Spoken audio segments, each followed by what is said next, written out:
Birinci ыңғай сұрауын бере олайыншы, елдің күткенді ұршы баш керек. Жаңағы $600 қачқышты көргөзіп қой олашы, мен көріндігім берейін. Ап келдіңер бе? Не болған екен, неден жазылған екен?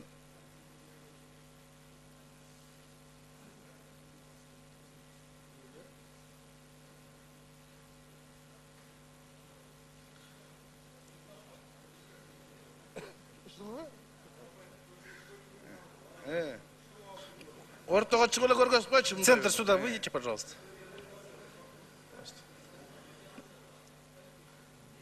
Мындай қылып көргөзіп қой.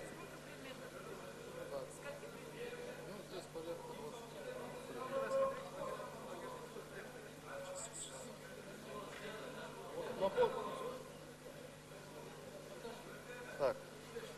Ну, вот это набор инструментов, как таковой. Таких наборов 2 комплекта. Ну вот как есть. Вот это назвали китайцы плоскогубцами. Этот набор стоит $320. Вот плюс... Рахмат, отырыңыз, урматтуу директор. Ушул маалыматтын биринчи булагы менин кесиптешим Акылбек Жамангуловунда сиз айтып койсоңуз, ушул беле $600 сиз айткан. Так, еще по этой же позиции, уважаемые депутаты, вот там лента лежит еще с той стороны.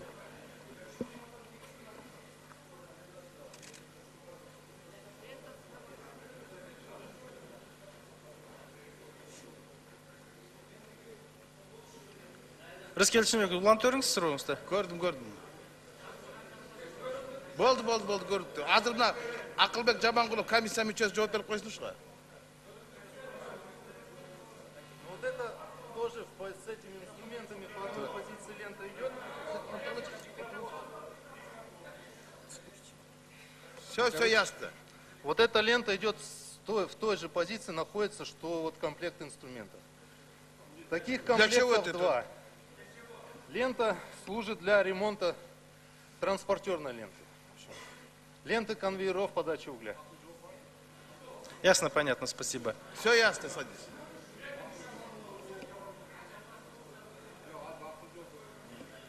Бияктыкын берип койчу, айтсын. Үчүнчү микрофонду үмөткиле, Акылбектин аты айтылып калды, депутат. Үчүнчү микрофон. Рахмат, Дастан Аспекович. Урматтуу депутаттар, урматтуу чакырылгандар. Эми негизинен мамлекет үчүн уятта ушул Кыргызстандын улуу трибунасын алып келип, ошо плоскогубцыны ТЭЦ-тин директору көрсөткөн. Биринчиден.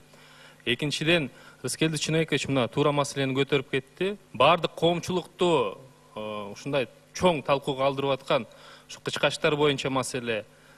Бул эми шылдың да электростанциянын жетекчиликтери, ушул ТЭЦ-тин жетекчилери. Мен айткым келбейт, мурунку премьер-министрлердин алар эми кычкач менен иши да жок да. Бирок ошол кездеги 1 жыл мурун, 2 жыл мурун алынган кычкачтарыңар эмне складта жатат андай болсо? Коомчулукта маалымат бар. Видеокамералар боюнча мен өзүм ТЭЦ-ке барып келдим. Ар бир камераны карап чыктым. Кайсы жерге орнотулган, эмне болуп орнотулган камералар экен. Внутренний анализ кылдык. Ал камераларга базар баасы менен $1000, $2000 тегерегиндеги камералар. Элди кантип алдап атасыңар? Кайсы бетиңер менен алдап атасыңар? Азыр мына укук коргоо органдары баа бергенден кийин көрөсүңөр. Кайсы кычкачты силер 2 жылдан бери складта хранить этип атканыңар. Коомчулукка бул маалымат чыккандан кийин ТЭЦ-тин кызматкерлери, электростанциянын кызматкерлери балып туруп, складтан базардан алып келип складка киргизип койгон деген маалымат чыгып атат. Кондиционерлер боюнча, лифттер боюнча бул маалыматты депутаттык комиссия жөн эле талаадан алып туруп жазган жок. Мунун баары тең тигил таможнянын төрагасы Кулматовдун колу менен келген инвойстун негизинде биз айтып атабыз. $54,000 бир кондиционерди алат деген бул эмне деген шумдук? Бул жерден биз жетекчилерди айткан жокпуз. Электростанциянын түздөн-түз жетекчилери, Энерго холдингдин түздөн-түз жетекчилери. Анан келип алып бул жерде депутаттардын улуу трибунасынан келип кычкач деп доказывать эткениңер, укук органдар силерди аягына чейин чыгарып, ушу кайсы жерден кычкач сатып алганыңарды далилдеп берсе экен. Рахмат. Рахмат, Рыскелди. Рахмат. Элибиз дагы толук кандуу жооп алдык го дейм. Эми мындайда мен азыр комиссиянын корутундусун окуп чыктым да. Анан төрагасы бир чыгып сүйлөдү, эки мүчөсү эки чыгып сүйлөдү да. Булардын корутундусу мен башында билгем. Мындай комиссия чын айтканда корутундусун эч ким окубайт. Анткени карга карган көзүн чокпойт. Эгерде биз чоң бу жерде мамлекеттик афера болгон болсо, мамлекеттик комиссия түзүлүш керек болчу. Ар жерде президенттин, жогорку кеңештин, өкмөттүн, оппозициянын, журналисттердин эл аралык эксперттердин корутундусу менен андай иш чыкса аны отурду. Азыркы корутундуну карагыла. Жөн эле каралуу. Бири-бирин актап атат эртеден бери. Бири-бирин жактап атат, бири-бирин мактап атат. Ушундай да болобу? Тиги Алмазбек Шаршенович да атылып атат. Уят эмеспи? Эми тергөөчүлөр турат да. Ошолор аныктайт да. Сот бар да. Анан акырет бар. Адилет акыретте болот, башка жерде болбойт. Анан туруп алып эле берде жобок кылбагыла. Эртең уят болуп калабыз. Эгер жеген болсо, деген болсо ушул жердегилер жеди ишти. Бирок Кытай тараптын эмне күнөөсү бар берген кишинин? Эртең мамилен бар өлөт да. Ошон үчүн абайлап этият кылып, бул жанагы алсыздык, акысыздыкка, аша чапкандык, ала барбандыкка барбагыла. Мен ушуну айтып коеюн дедим, калган сөздүн талкууда айтам. Рахмат. Рахмат, комиссиянын төрагасынын микрофонун бергиле, Улан Бердибаевичтин.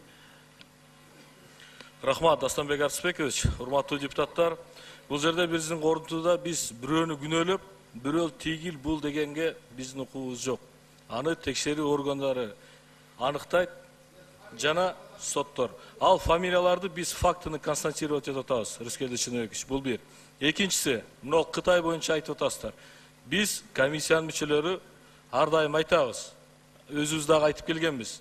Кытай мамлекети биздин кошуна. Биз аларга ыраазычылык билдиребиз. Ар дайым биздин мамлекетибиздеги чоң, ири проектлерди, долбоорлорду ар дайым колдоп, жардам берип келген. Бирок аны жогоруда биздин экс-премьер-министрлер айтып атат. Кандай иштеттик, кандай нукта иштеттик? Бул чоң суроо жаратат. Аны биздин тергөө органдары аныкташ керек. Бул коомчулукта чыгып аткандан кийин бул нерсени сөзсүз түрдө талкууланыш керек деген. Рахмат. 10 секунд кошпогула. Момбековдукун. Эгерде андай болсо, ошо ратификацияга добуш берген депутаттардын баарынын тизмесин кошкула. Макао барып какого чекендерди коюшкула. Силер деле бекитип берип атпайсыздарбы? Силердин жоопкерчилигиңди каралаш керек да. Бир эле жактуу кылбай. Комиссиянын корутундусунда. Биз урматтуу Рыскелди Чыныбекович бир жактуу кылган жокпуз. Биз максималдуу түрдө депутаттар өзүбүздүн корутундубузда мүмкүн болушунча болгон нерсени болгондой кылып алып чыктык. Ал жерде бирөөнү актап, бирөөнү мактап, же бирөөнү даңктап, же бирөөнү күнөөлөгөн жокпуз. Аны тергөө аныктайт. Рахмат.